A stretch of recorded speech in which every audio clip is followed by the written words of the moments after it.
다석 사상으로 본 유교, 역경 126번째 시간입니다.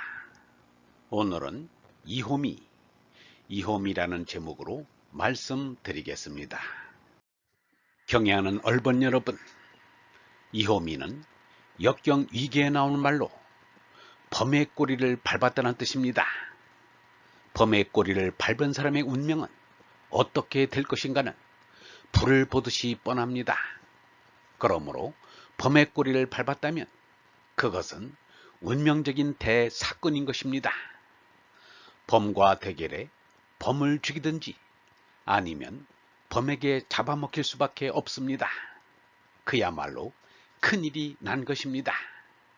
일이 났으면 사변입니다. 나의 출생이 바로 이러한 사변입니다. 영문은 말했습니다. 자기가 태어난 것이 사변이다. 이 사변이 없었으면 인생과 우주는 없었을 것이다. 사변 중에 가장 큰 사변이 내가 인생으로 태어난 것이다. 평안하게 부모의 품 안에서 자라 따뜻한 이부자리에서 평생을 지내며 모두가 환영하고 모든 것이 즐거운 것이 인생으로 알면 틀린 것이다. 사변통에 정신이 빠진 사람일 것이다. 혹 어떤 사람들 가운데는 나만은 범꼬리를 밟은 진퇴양난의 모진 운명에 놓이지 않기를 바라겠지만 이미 태어난 자체가 범의 꼬리를 밟은 것입니다. 조만간 범과 대결하지 않을 수 없습니다. 그 범이 바로 석가가 말한 고로병사입니다. 사람들은 인생의 운명을 알고 싶은 나머지 어리석게도 운수의 점을 치러 가기도 합니다. 바보처럼 남에게 물으러 다닐 것이 무엇인가? 이 세상에 태어난 이는 누구나 범꼬리를 밟아 범에 물려가는 운명인 것입니다. 점쳐주는 그 사람도 범에 물려가는 처지에 남의 운수를 점친다는 것은 웃기는 일입니다. 제 운수도 감당하지 못하면서 무슨 남의 운수에 관심을 가진단 말인가? 톨스토이는 제 자신이 범에 물려가는 운명인 것을 스스로 깨달았습니다. 그 일을 이렇게 고백했습니다. 언뜻 깨닫다 보니 침대에 누워 있었다. 별로 이렇다 할 만큼 기분이 좋지도 나쁘지도 않았다. 나는 누워 있었다. 그러나 내가 눕게 된 것은 어찌된 일이며 또 무엇에 누워 있는가를 그때까지 내 머리에 떠오른 일이 없는 의문을 생각하기 시작했다. 그러자 나는 침대틀에 가로 세로 꼰 밧줄을 잡아맨 그 위에 누워있는 것을 발견했다. 그런데 그 침대는 자꾸만 불편해졌다. 편안하게 하려고 할수록 더욱 불편할 뿐만 아니라 무서워졌다. 여기서 나는 비로소 나 자신에게 물었다. 나는 도대체 어디에 있는 것인가? 그리고 나는 주위를 둘러보았다. 나는 내 몸 아래쪽에 내려다보고는 내 눈을 의심했다. 아직까지 한 번도 상상해본 일조차 없는 그러한 심연 위에 있는 것이었다. 그만 떨어지고 말 저 먼 아래쪽 밑바닥이 없는 심연 속에 무엇이 보이는지 안 보이는지 그것조차 상상할 수가 없었다. 내 심장은 졸아들고 나는 무서움에 사로잡혔다. 이제 눈 깜짝할 사이에 나는 그만 떨어지고 말 것이다. 이것은 톨스토이가 자다가 남의 다리 긁는 것이 아닙니다. 자신이 범의 잔등위에 놓이는 것을 어렴풋이 깨닫고 있던 때 생각을 말한 것입니다. 그런데 수많은 사람들은 이 사실도 모른 채 행복이란 잠꼬대만 하고 있습니다. 고로병사를 범이라고 생각하기가 쉽지 않으면 이 지구가 범이라고 생각하면 됩니다.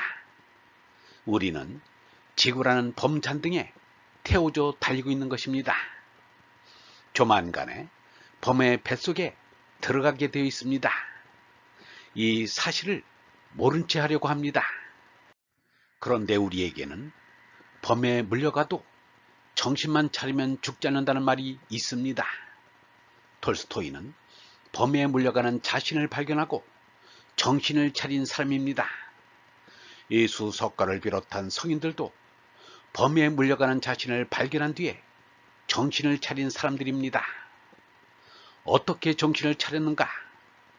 범에게 물려가는 이 나가 꿈인 것을 깨달은 것입니다. 우리는 지금 범의 잔등에 놓여진 것이 분명한데 이 사실이 꿈속입니다. 꿈을 반쯤 깨면 범 잔등에 엎인 자신을 발견하고 허무주의에 빠지게 됩니다. 꿈을 완전히 깨면 범 잔등에 놓여진 것조차도 꿈인 것을 알게 됩니다. 허무해할 것도 비관해할 것도 전혀 없습니다. 로댕의 생각하는 사람처럼 우수에 잠긴 철학자들은 반쯤 깬 사람에 지나지 않습니다. 유영문은 말했습니다. 우리가 날아서 산다는 이게 분명히 꿈이지만 꿈인 줄 알고 아무리 꿈을 깨려고 해도 꿈속에서는 못 깬다. 이 꿈은 우리가 죽어야 깬다. 그런데 꿈인 줄 알고 꾸면 아무리 어려운 일이라도 웃을 수 있다. 우리의 삶을 연극으로 보았다면 태극이 자리에서 인생을 본 것이고, 우리의 삶을 영화로 보았다면 무국이 자리에서 인생을 본 것입니다. 그래도 인생을 연극으로 볼 줄만 알아도 눈을 뜬 사람입니다. 인생을 영화로 볼 줄 알면 없이 계시는 하느님을 볼 수 있습니다. 영화를 보고 난 뒤 영화 장면을 그려보는 것과 나의 지난 날을 회상하는 것과 무엇이 다른가? 결국은 모든 것이 꿈인 것입니다. 꿈속에서 사는 것은 사는 것이 아니고 꿈속에서 죽는 것은 죽는 것이 아니듯 이 세상에서 사는 것이 사는 것이 아니고 이 세상에서 죽는 것도 죽는 것이 아닙니다. 인생은 꿈이기 때문입니다. 영원한 생명인 하느님 밖에는 모든 것이 꿈입니다. 그런데 인간은 자신의 삶을 실로만 여기고 하느님을 꿈같은 존재로 알고 있으니 참으로 어리석은 일이 아닌가. 인생은 한바탕 꿈인 것을 아시는 얼번 여러분, 꿈속에서 사는 것은 사는 것이 아니고 꿈속에서 죽는 것도 죽는 것이 아닙니다. 하느님 말고는 모든 것이 꿈이요 그림자요 물거품입니다. 하느님의 다른 것은 모두 가짜요 헛개비입니다. 영성신학원 다섯 아카데미의 하늘소리였습니다.